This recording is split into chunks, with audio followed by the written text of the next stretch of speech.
students, welcome to the next part of the series of chapter Superposition of Waves. As you all know that we have covered so many parts in which we have discussed about superposition of waves, then vibrations of air columns. Inside that we have studied about two kinds. That is, first one is when pipe is open at both the ends and when pipe is closed at one end, right? So we have seen both of them, in which we have studied like this, that antinode and nodes are created at some points, right? So as I have told you in the yesterday's lecture that we are going to deal with the same concept, but that concept will be applied to the string. Okay, so in this section we will be studying about vibrations in string. So this particular part is about this point, which is vibration in string, and also by using this fundamental quantities or this fundamental concept, we are going to apply this concept to the two of experiments that we are going to do in laboratory in our college, which are sonometer. Okay, so in next part we are going to deal about the sonometer, but before going towards the sonometer experiment, we will be discussing about this and laws of vibrations which are dealing with this. Okay, so let's move towards our today's session.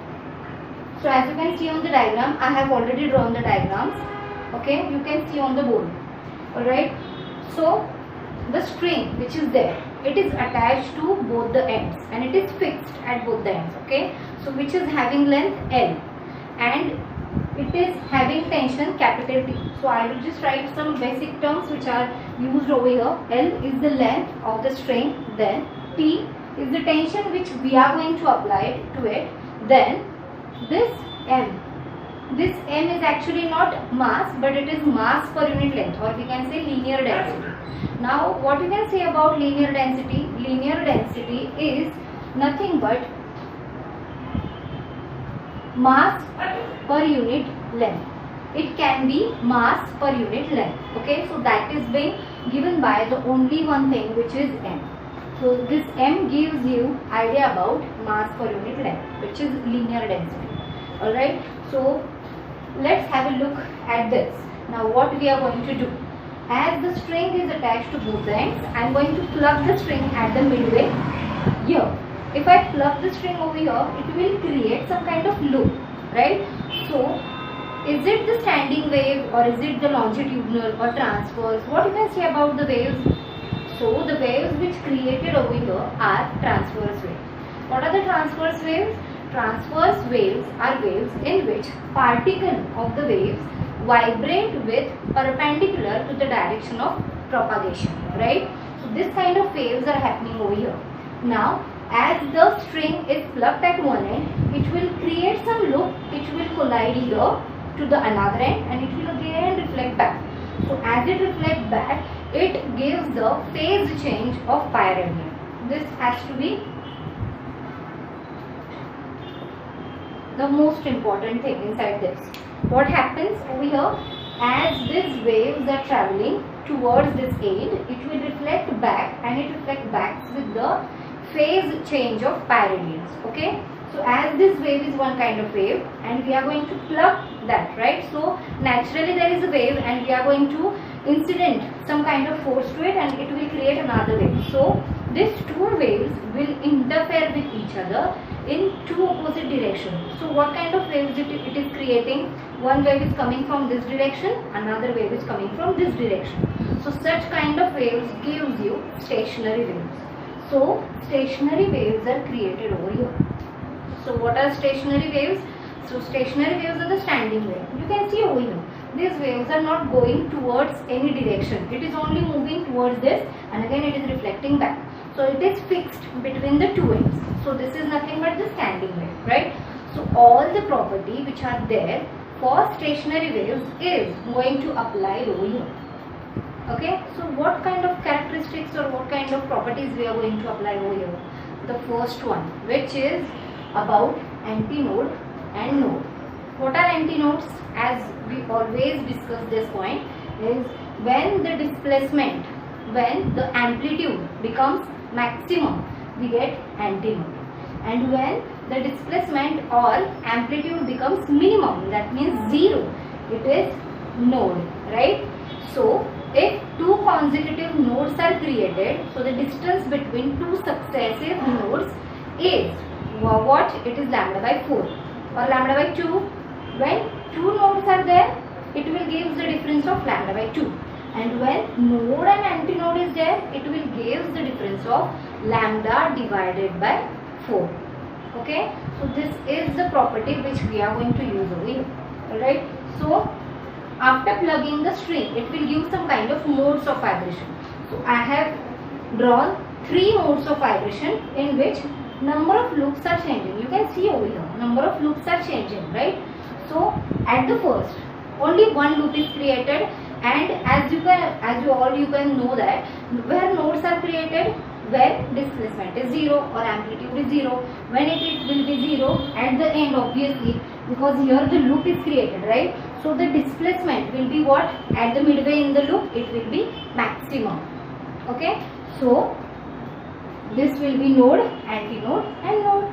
Alright, so what will be the length? We have already derived same type of examples or same type of theoretical part in pipe, right? So here you can see what will be, as right now we have discussed the distance between two successive nodes is what? Lambda by 2. So here you can see distance between two successive nodes, it will be lambda by 2. So this will be the fundamental one. So this is the first mode of vibration. Now what will be the second one? Here is the second one. We are getting two loops in which node is created at both the ends and antinode is created over here and node is at the center also. Okay, so in this way you can see what is happening over here. Now again we have to find out the length for it.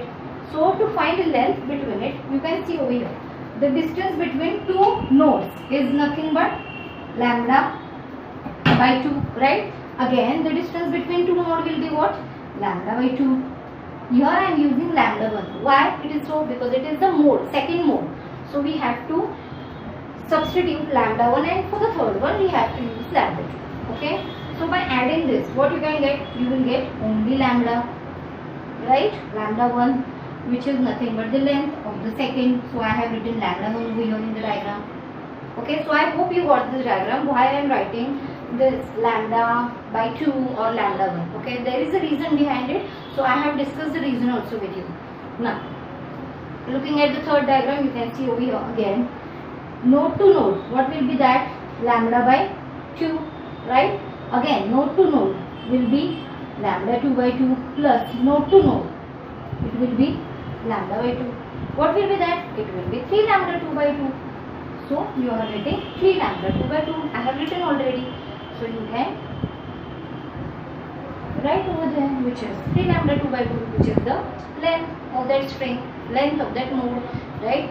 So now what we are going to do is, we are going to see what will happen to the frequency, what will happen to the harmonics and overtones. As you all know what is the meaning of harmonics and overtone. I am considering that you all know this concept of harmonic and overtone. Alright, so just we are moving forward to find out the fundamental frequency and then multiplications of that or integral multiple of that. We are going to see what happens over here. Okay, so as we know that what is V? V is nothing but n lambda. So what will be n over here? N will be V by lambda. And what is lambda? You can see from this diagram, what is lambda? It is twice L. You can put over here. So you will get V upon 2L. But as you can see over here, I have written one formula over here, which is V is equal to under root T by M. This is the formula we have to use while we are studying vibration in string. Okay, for string, velocity is nothing but under root T upon M. So this we have to put over here. So what we can get, I will write over here, I will get N is equal to 1 by 2L under root T by M. So this is nothing but the fundamental frequency and first harmonic. Okay, this is the first harmonic and fundamental frequency of the string. Now, by using same kind of method over here, we are going to substitute for lambda 1. Okay, so let's do for the second one. So V is equal to n1 lambda 1. This I can use. Now what will be n1 will be v by lambda 1. As we know that what is v? V is under root t by n. And what is lambda 1? It is only L. So I can just substitute L and under root t by n. Now I want to see the relation between n and n1. So you can see both the formulas over here. As I got n as a fundamental frequency, which is nothing but 1 by 2L under root t by n, right? And n1 I got as 1 by L under root t by n. If I multiply this formula by 2 and divide by 2, what will happen over here? Obviously this 2 will get cancelled, so it will not having any meaning of having 2 multiplication factor and to the division factor, right? So what it gives you can see, compare this formulas. This 2 is extra over here, right? So I can write this n1 as twice n. Is it? Yes. So I got n1 as twice n, which is second harmonic and first overtone, right? As it is the next tone towards it. So it is the first overtone and second harmonic. Now moving towards the next one, again by using the same terms, this much.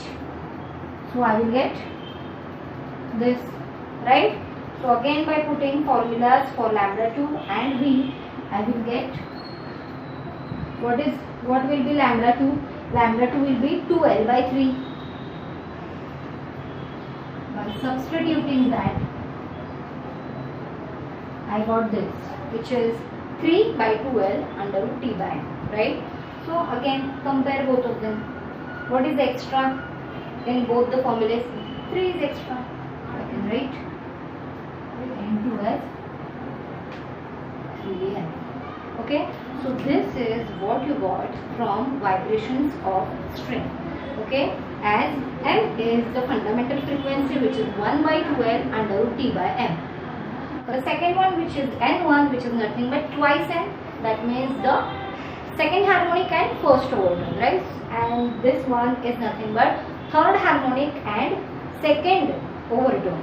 Alright, so what you can observe from this, here is n, here is 2n, here is 3n. If another multiples get happens, so what will happen over there? It will get 4n, then 5n, then 6n, then 7n. So that means all harmonics are present.